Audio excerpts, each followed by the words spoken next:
আসসালামু আলাইকুম। আপনার উপর শান্তি বর্ষিত হোক। প্রিয় শরীদ, খতমে কামালের ৩৭তম ধাপে আপনাকে স্বাগতম। আপনি জানেন, রোগ শোক, বিপদ আপদ, আসমানি জমিনি বালা মুসিবত, সকল ধরনের অস্থিরতা, অশান্তি, অনিশ্চয়তা, নিরাপত্তাহীনতা, দুর্যোগ, দুর্বিপাক, আজাব গজব থেকে মুক্তির জন্যে খতমে কামালি এক সহজ আমল। খতমে কামালির এই আমলের মধ্য দিয়ে প্রার্থনাকারী প্রার্থনার সাথে মিশে যান। আসলে প্রার্থনাকারী যখন প্রার্থনার সাথে মিশে যান, তখন প্রার্থনা কবুল হয়। খতমে কামালি প্রার্থনা কবুলের এই পরম মুহূর্তে আপনাকে নিয়ে যাবে। তাই নিজের, অন্যের, সমাজের, দেশের, মানব জাতির যে কোনো কল্যাণের নিয়তে আপনি এই আমলে অংশ নিন। আপনি সকল বিপদ আপদ, বালা মুসিবত মুক্ত হন। আপনার জন্যে কল্যাণকর সকল দোয়া আল্লাহ কবুল করুন। সব সময় আল্লাহ আমাদেরকে তার রহমতের ছায়ায় রাখুন। এই কামনা করে আমি শহীদ আল বুখারী মহাজাতক খতমে কামালির পুরো প্রক্রিয়ায় আপনার সাথে থাকছি। আসুন এবার আমরা ডুবে যাই সত্যের গভীরে।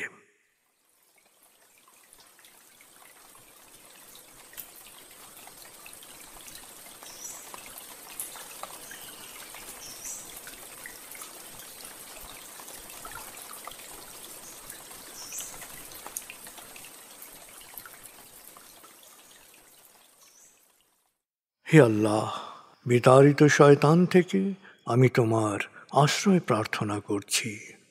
দয়াময় মেহেরবান আল্লাহর নামে। আয়াতুল মুলক।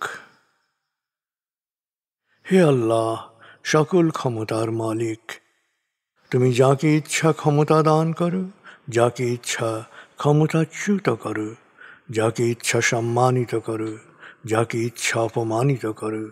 তুমি সর্বশক্তিমান, সকল কল্যাণ ও মঙ্গলের আধার।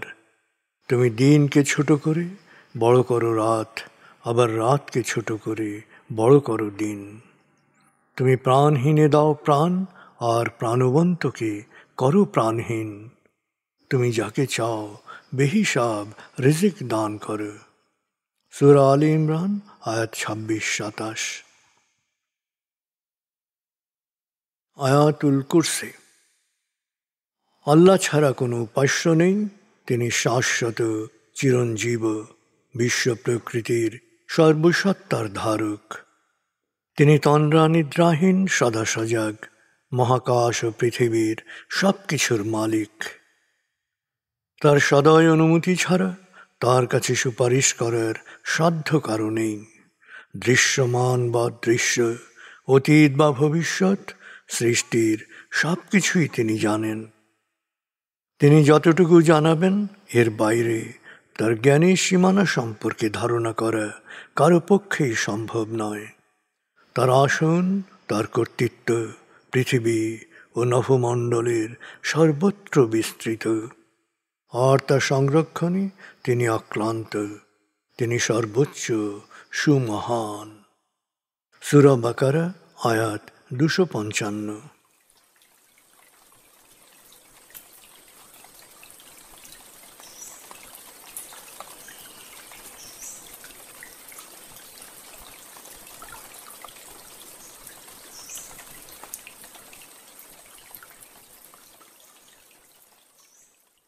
আসুন আমরা ধীরে ধীরে ডুবে যাই হৃদয়ের গভীরে নবী প্রেমে।